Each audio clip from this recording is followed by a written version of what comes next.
हाय बच्चों, अच्छे बड़े अच्छे होंगे। चलिए आज हम लोग साउंड चैप्टर के आखिरी पैदान पे हैं। इससे पहले वाले में मैंने आप लोगों को सारा बता दिया था और ये बताया तो कुछ रह गया था। रिवाइब्रेशन आई थिंक हमारा रह गया था। रिवाइब्रेशन आपने कभी देखा होगा, सिनेमा में ही पुलिस वाले आते हैं और भोंपू में बोलते हैं तुम चारों तरफ से घिर गए हो। ये कोनिकल भोंपू होता है, उसमें जोर से उसमें बोलते हैं, वो नॉर्मल साउंड जाता है ज्यादा। आपके आस पड़ोस में कभी फंक्शन होगा या मंदिर मस्जिद पे आपने देखा होगा, हॉर्न लगा रहता है बड़ा सा, वो कोनिकल शेप होता है। एक्चुअली उसमें साउंड को रिवाइब्रेशन करवाते हैं। मल्टीपल रिफ्लेक्शन होता, साउंड भी लाइट की तरह रिफ्लेक्शन होता है, ये हमने बात किया था। और जितने एंगल से वो टकराएगा उतने ही एंगल से रिफ्लेक्ट होगा, ये भी बिल्कुल साउंड लाइट की तरह ही है। अब हम लोग रिवाइब्रेशन की बात करते हैं, यानी कि रिवाइब्रेशन जो एक पर्टिकुलर टाइम में साउंड जो है ना वो बार बार फ्रीक्वेंट हो। The time from generation of sound till its loudness reduced to zero is called reverberation and reverberating time। मतलब उसको रिड्यूस कर देना साउंड को। आपने फिल्म देखा होगा हॉल में जाके, वहां पर तो आवाज गूंजना चाहिए, ऐसा गूंजता नहीं है। वो आवाज वहां पर एब्जॉर्बर लगा रहता है, जो लाउडनेस क्रिएट करने से पहले ही उसको एब्जॉर्ब कर लेता। फिर प्रश्न उठता है, ये लाउडनेस होता क्यों है?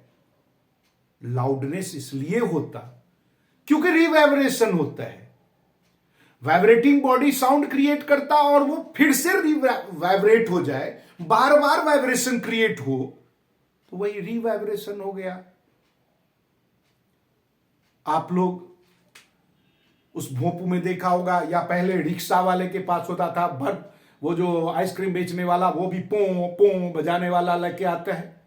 रिवाइब्रेशन के कारण ही होता। हम लोगों ने अल्ट्रासाउंड की बात किया था। अल्ट्रासाउंड में कुछ यूजेस की चर्चा करनी थी। और अल्ट्रासाउंड जो यूज होता है वो सोनार में होता है। वैसे आपके टॉपिक में नहीं है, वो मैंने बताया था।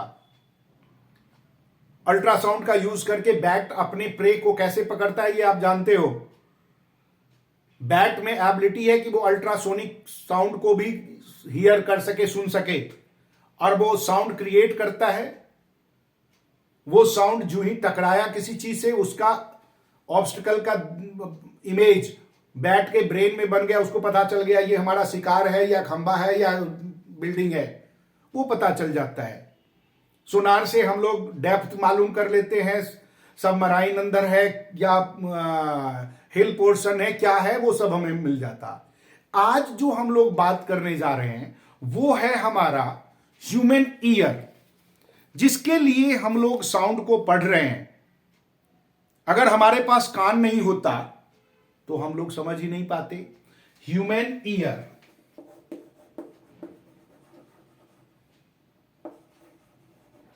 ये ईयर जो है ना, इसको हम 3 भागों में बांटते हैं। सबसे बाहर वाला पोर्शन आउटर ईयर,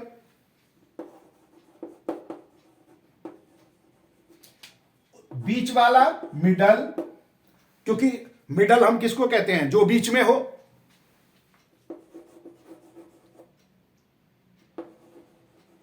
और सबसे लास्ट वाला हमारे बॉडी के बिल्कुल अंदर है तो उसको इनर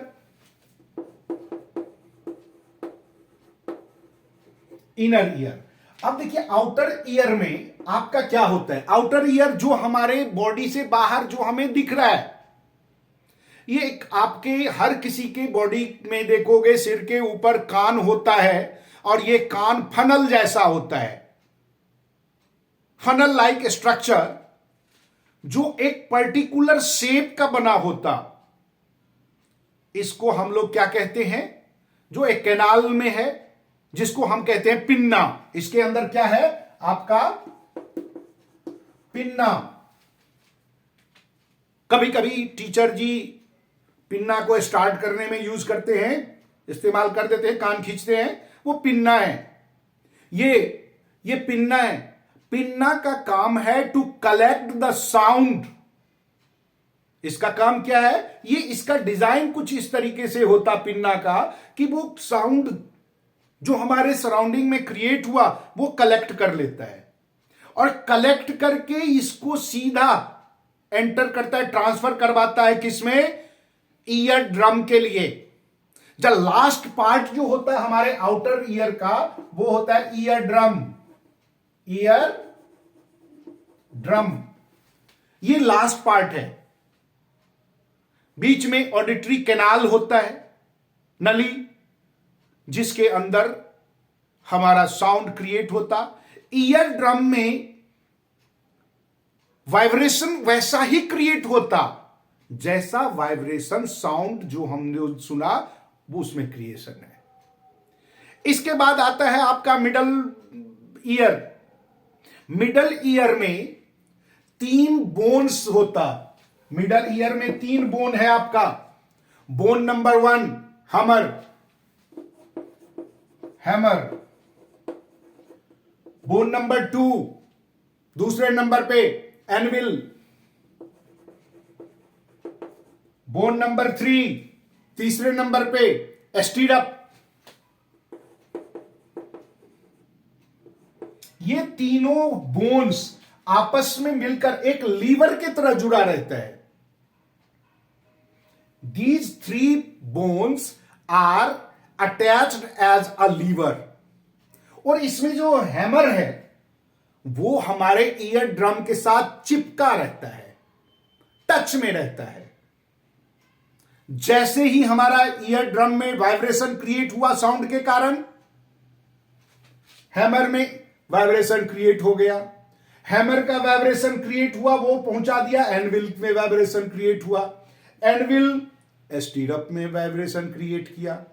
ये तीनों बोन्स उस साउंड के वाइब्रेशन को एम्पलीफाई कर देता, यानी कि बढ़ा देता है।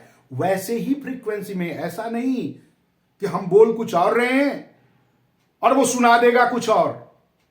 उसी को फ्रीक्वेंसी को वो उसके एम्पलीफाई कर देता है वाइब्रेशन के।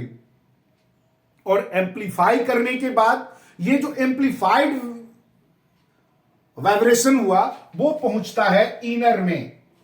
इनर पार्ट में आपका लिक्विड जैसा सब्सटेंस होता कान के अंदर, जिसको हम कहते हैं कोचलिया।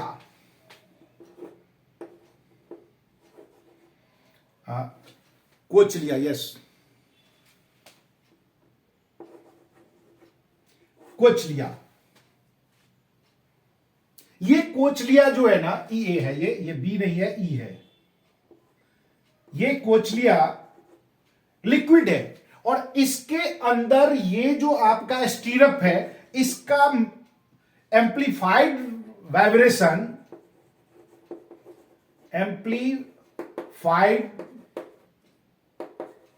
वाइब्रेशन जो स्टीरअप ने बनाया वो इसमें वाइब्रेटिंग क्रिएट कर देता है, क्रोचिया में। और पूरे क्रोचिया में आपका ये जो फ्लूइड लाइक स्ट्रक्चर होता, जिसके अंदर ऑडिटरी नर्व फैला होता है। इनर में ऑडिटरी नर्व। ऑडिटरी नर्व इसको क्यों कहते हैं, क्योंकि ये ऑडिएबल होता। ऑडियो का मतलब ही होता है सुनना।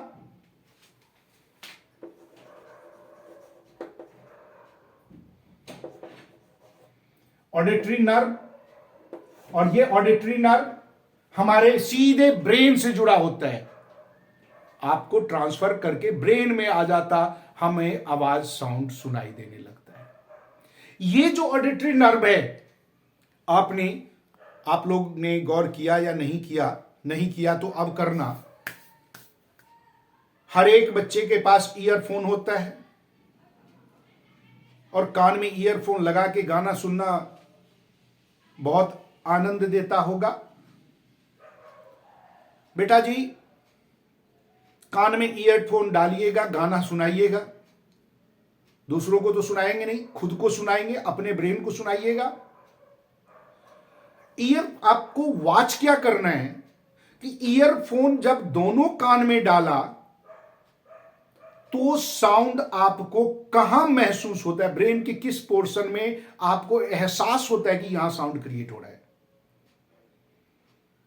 बिल्कुल सेंट्रल पोजीशन पे ही, इस पोजीशन पे आप आंखें बंद करोगे, कान में ईयरफोन डालो, साउंड को सुनो और रिकॉग्नाइज करने की कोशिश करो। आपको यहां इस पोर्शन पे लगेगा कि साउंड क्रिएट हो रहा है। एक कान से ईयरफोन हटा दीजिए, आपको यहां साउंड नहीं महसूस होगा, साउंड महसूस होगा इस कान में आ रहा है।